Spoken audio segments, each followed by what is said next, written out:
السلام علیکم ورحمۃ اللہ وبرکاتہ۔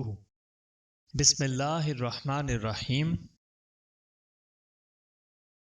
رسول اللہ صلی اللہ علیہ وآلہ وسلم ایک دن ہمارے پاس باہر تشریف لائے اور فرمایا کہ خواب میں مجھ پر تمام امتیں پیش کی گئیں۔ بعض نبی گزرتے اور ان کے ساتھ صرف ایک ہوتا، بعض گزرتے اور ان کے ساتھ دو ہوتے، بعض کے ساتھ پوری جماعت ہوتی اور بعض کے ساتھ کوئی بھی نہ ہوتا۔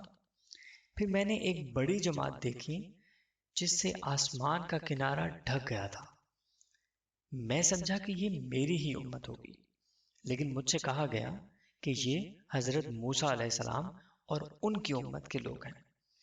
پھر مجھ سے کہا کہ دیکھو، میں نے ایک بہت بڑی جماعت دیکھی جس نے آسمانوں کا کنارہ ڈھانپ لیا ہے۔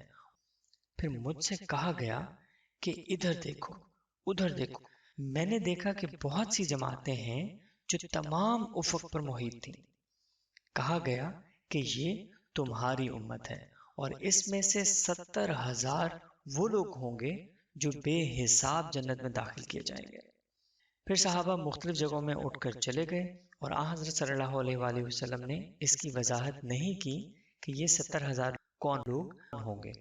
صحابہ کرام رضی اللہ عنہ نے آپس میں اس کے متعلق مذاکرہ کیا اور کہا کہ ہماری پیدائش تو شرک میں ہوئی تھی، البتہ بعد میں ہم اللہ اور اس کے رسول پر ایمان لے آئے، لیکن یہ 70,000 ہمارے بیٹے ہوں گے جو پیدائش ہی سے مسلمان ہیں۔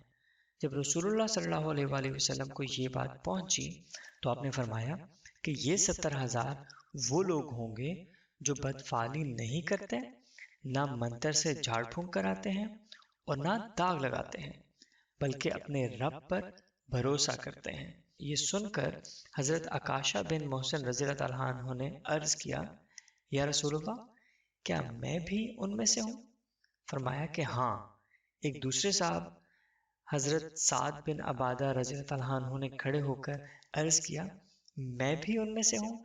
حضرت صلی اللہ علیہ وآلہ وسلم نے فرمایا کہ عکاشہ تم سے بازی لے گئے، کہ تم سے پہلے عکاشہ کے لیے جو ہونا تھا ہو چکا۔